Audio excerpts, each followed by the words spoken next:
Okay, Impact Wrestling. Let's put something in perspective. What we got in this mashup tournament is something that we've been wanting in the WWE. A tournament. Something to bring some guys or girls together so they can challenge for a title. Now, I'm not going to tell you that this was a perfect tournament. I really wasn't feeling that you had to have the rivals team up to go up against other people who had to go up against other people who were rivals of their own. It just wasn't a great gimmick for me personally. I'd rather see actual teams go up against each other and this tournament be for the tag titles and deal with the North. You could have had another tournament that could have just been set up just for Brian Cage to deal with at Unbreakable. You could have one person go up against another person for that tournament. You could have 2 tournaments. I'm going like this. And you know what that means. I am not a crook. But what we got was a mix-up of 2 tournaments in one, in a sense. You got tag teams who had to be thrown together to work together, and at the end of it have to face other teams and eliminate them, so the 2 people who tag together, who are actual opponents to each other, rivals, could actually have a shot at the World Championship. Now, I'd rather seen this for the tag teams and another tournament set up just for the world title. This isn't something I liked 100%. But I will say this. We're getting something that WWE is not giving us, other than NXT. And actually, I have not had a chance to see this past NXT this Wednesday, and I'm going to see it this weekend. Unless you guys want me to do a review of it, which I don't think you're going to want to, I am going to watch it, and then I'm going to really try to get into watching NXT, because honestly, right now, I'm really considering stop doing SmackDown. I'll watch SmackDown, and I'll watch Raw, but I don't want to really do any more reviews of them. Until I get into the swing of NXT and really know the people there, I will probably still do SmackDown, but once I do, I'm probably going to switch to NXT. At least for the foreseeable future, until maybe AEW comes in, and then I'll decide if I'm going to go back to SmackDown or whatever, counting if anything's going on with the 2 main brands with NXT. I don't know, but sorry to add that, but I thought it's better to do it now. But anyway, what do we get for this show? We got tag teams, tag team wrestling. In many cases, good tag team wrestling that I have not seen in months. Excluding AEW, because I didn't see the Night of the Fallen, unfortunately, I didn't see it. But seeing this made me feel at least comfortable and happy that tag team wrestling is being done by some promotion. Okay. We had Moose and Eddie Edwards with Raju and Cody Deaner. That was kind of a weird combination. Cody Deaner and Raju. I would have thought they would have put maybe Mad Dog Fulton with Cody Deaner. That would have made more sense. The Deaners kind of act just like Mad Dog Fulton. I would have thought they would do that, but they used Raju. Let's put this in perspective. Was it a good match? It wasn't bad. It wasn't great, but it wasn't bad. In the end, it was Moose and Eddie who did win that match and had their moment in the back, and then wanted to go back to being rivals in the back again. Second match, which would be this was kind of strange, but damn good. You had, how can I say this when I mean strange? I don't know why. When I saw Wiz working with Jake Chris, it wasn't like a bad match with them, but it kind of felt awkward seeing them team up. And Wiz seemed to have great chemistry. I almost want to see Wiz team up with Jake Chris instead of Dave Chris and the Rascals, because they seem to work so well together. And then when you see a Rich Swann work with a Mad Dog Fulton, and then you see Rick Swann smacking Mad Dog Fulton in the face like he was basically Sammy, it made me angry, because he could have acted like that normally if he turned heel. And I think that's one of the things that was upsetting me a little bit. That since they didn't turn Rick Swann heel, and then you see Rick Swann smacking the crap out of a Mad Dog Fulton to hype him up, it made me upset. Doesn't mean the match wasn't a damn good match. I think that was the best match of the night. That particular match was the best match of the night. And in the end, it was Jake, Chris, and Wiz who won. But it still felt a little awkward. Doesn't mean that was a bad awkward. Just felt like something was not right. Now, we got Willie Mack and Michael Elgin. Sorry, my nose. I got allergies right now. So if I seem to itch my nose, I'm sorry.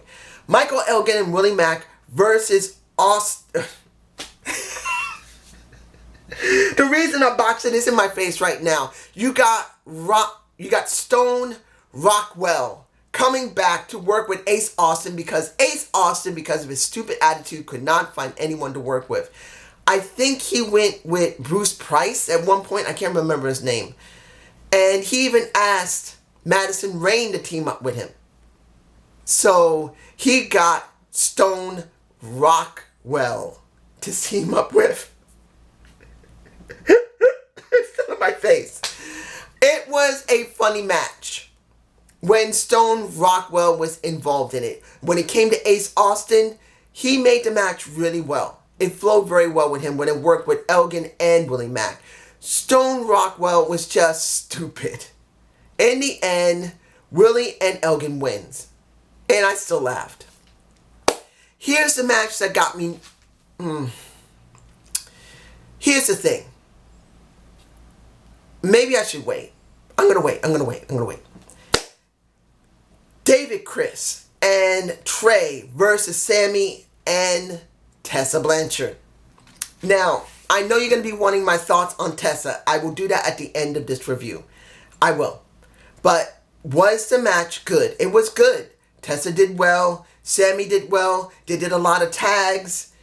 And the Magnum ended with a roll-up of... Well, not... Wait, let me step back. There was a Magnum. There was a couple of roll-ups. There was Sammy who got the pin. And pretty much both of them kept fighting like they were an old married couple. That's what it felt like. They almost felt like an old married couple arguing between each other. But I will say the finger poke of doom. I didn't catch it, unfortunately. I did catch it at the end when it was the Fatal 4-Way elimination. I'll talk about that in a few minutes.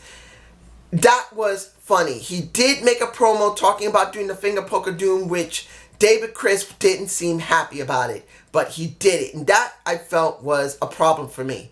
If you're showing a promo where David Chris is not happy to do that, and you make him do it, he should have struggled against and said, no, I don't want to do this. I don't want to do it. And that would have made it look more believable. Like, he really didn't want to do no damn finger poke of doom from WCW. That's just me. You guys tell me below. And this is the only match that didn't involve the men. Havoc versus Madison Rayne versus the crazy woman of Taya Valkyrie. 3 heels in the same match. Ooh. This match wasn't bad. But having 3 female heels working a match just didn't feel right. There needed to be a face in that match. And since they turned Madison Rayne face to heel, she is it. And then the worst thing about this, when Don was talking to Josh, asking why is she called the Queen Bee? Why is he trying to separate his wife from the wrestler? It makes no damn sense. We all know they're married. They may not have an actual child. Madison Rayne has a kid. He's accepted the daughter, or I think it's her daughter. He accepted her. So we already know they're married. Why not just let him say, well, my woman just wants to be known as the best, the Queen Bee? That would have made more sense to me personally. And I say this, and I really mean this. I know everyone's not going to agree with this. But simply put, I want to see Madison Rayne in a storyline with Josh Matthews as her manager. I know not everyone's going to like it, but in actuality, it makes sense. This is one of the few times, yes, I know Josh Matthews isn't one of the greatest wrestlers in the ring, but he's a good heel when he wants to be. And when it comes to Madison Rayne, she's not a great heel, but she can at least do enough work that you can believe a little bit of it. So you put someone who's a great annoying heel with someone who could be in the background and do the wrestling for him because he ain't no wrestler. You got something that would work. And I wish they go there, but they're not going there. And someone, if anyone at Impact sees this, how you doing? I'm a fan. But I'm going to be an honest fan. You're screwing up. Put these two together and you may have something that can have a little bit of legs for a couple of months that will make your company more interesting. I'm just saying it. Finally, the Fatal 4-Way. Well, Fatal 4-Way elimination match. All four You know what I'm botching? I'm going to put it to you in this respect. It's not a bad match. And whatever images I'm showing right here, right now, if I got enough of them, because I didn't really grab that many. I was watching and having my thoughts on the situation when it came to Tessa Blanchard. When the show wasn't going, and Melissa Santos, almost forgot. Melissa Santos, it's Twitch time. I almost forgot. I haven't done it in a while. Twitch time. Melissa Santos was doing a Twitch. She was playing freaking Fortnite with Sami Callihan. And he was wearing a banana suit as his character. It's in my face. That goofball decided he wanted to be unique. So he got himself a character that's wearing a damn banana suit. Now you see where he butters his bread. It was funny. And I gotta say this, that at least the streams have been working much better. She at least is playing to her strengths. When it's spontaneous, she's a lot more fun and a lot more likable. I'm not saying she's a bad person. But for the stream, sitting somewhere and basically static is not her best forte. It's more when she's dynamic and she basically interacts with other people that she's a lot better. But the reason I brought this up was when the matches were not happening and they had to stream, you started seeing these advertisements for Unbreakable as well as for the next tapings and the live, one of the live shows. But then they started showing a lot of women and talking about how women's revolution is going to change everything that can make men and women proud and can be inspired. And that's where I knew Tessa and Sami were going to win. They telegraphed it so hard. I'm sorry, guys. And I want to make this very clear. The match was not bad. The first team out was Eddie and Moose. The second was Elgin and pretty much Willie Mack. And the last one was Jake and Wiz. I'm fine with the combination. I'm fine that those two won. I'm okay with it if you're not trying to telegraph your intentions. And this is what I believe their intention is. I could be wrong. This is what I believe. One of my subscribers once said that she looks like she could be the next Chyna. Now, I also agree with that, not just from the look of her face, because Chyna and Tessa Blanchard, they do have sort of a chiseled face. With Chyna, when she was really bulky, she had a chiseled face, not too much different than Tessa Blanchard. And I was comparing not only the looks physically with their bodies, but also their faces. Doesn't mean that's a bad thing. But I want to make this very clear, and I'm going to make this clear to people who still love Tessa. I'm not against her going into the main title scene. This would be different. But, and I'm making this clear, but the reason that Chyna was so popular, the reason Chyna got over was because of DX. If Tessa Blanchard had joined OVE, and OVE hasn't been allowed to job so much, she could be built just like a Chyna. She could be. It would work. OVE was so over. But they have not been over for quite a long time. Sami has been jobbing a lot. Jake and David Chris have not gone after a title in quite a long time. I even said it myself. They were going to be in the background, and it was all going to be about Sammy. And now, you're going into Unbreakable in the next, in August. And you're going to have Sammy go up against Tessa to challenge for the world title.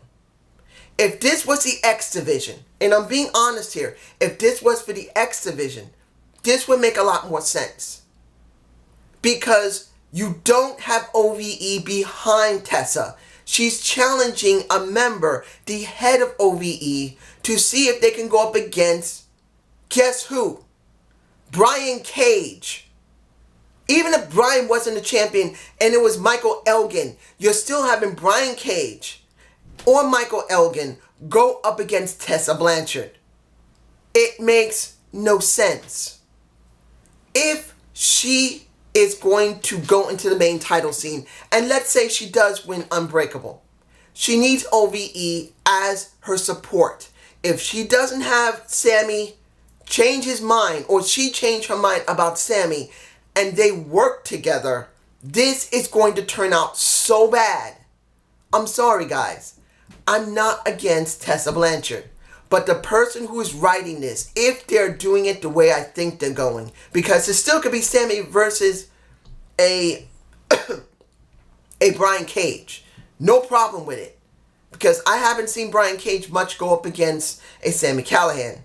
But if they do Tessa without OVE in the background to help her out, this is going to be so forced as a woman's revolution thing that it's going to turn off a lot of people. And no matter how much they're going to try and justify this, they can't. Because Tessa Blanchard has not been built like Chyna. Chyna had DX by her side. She had Triple H. She had Shawn Michaels. She eventually was working with the Road Dogg Jesse James, the Butt Man in a... I'm not going to go all the way there. You know what I'm talking about. She needs a support system to win a major title. If she does this legitimately on her own, it was forced. And it's obvious it would be forced. And yes, the crowd will enjoy it. And yes, the crowd were cheering for Tessa heavily. But that does not mean it's right. If you force something like this down the people's throat, they will get offended. And then when you try to defend it on Twitter, Facebook, Instagram, you're going to disenfranchise your people. I'm hoping, this is what I'm hoping, I'm trying to make it short. I'm hoping this, that if they do go down this route with Tessa, that she changes her mind about Sammy, or Sammy changes his mind about her, and he helps her win against Brian Cage. Because if she tries it on her own, this is going to be so bad if she wins. But other than that, it was decent to very good tag team wrestling. Even though the teams were not their normal teams. That's how I feel about it. Have a good day. Have a good night. Peace.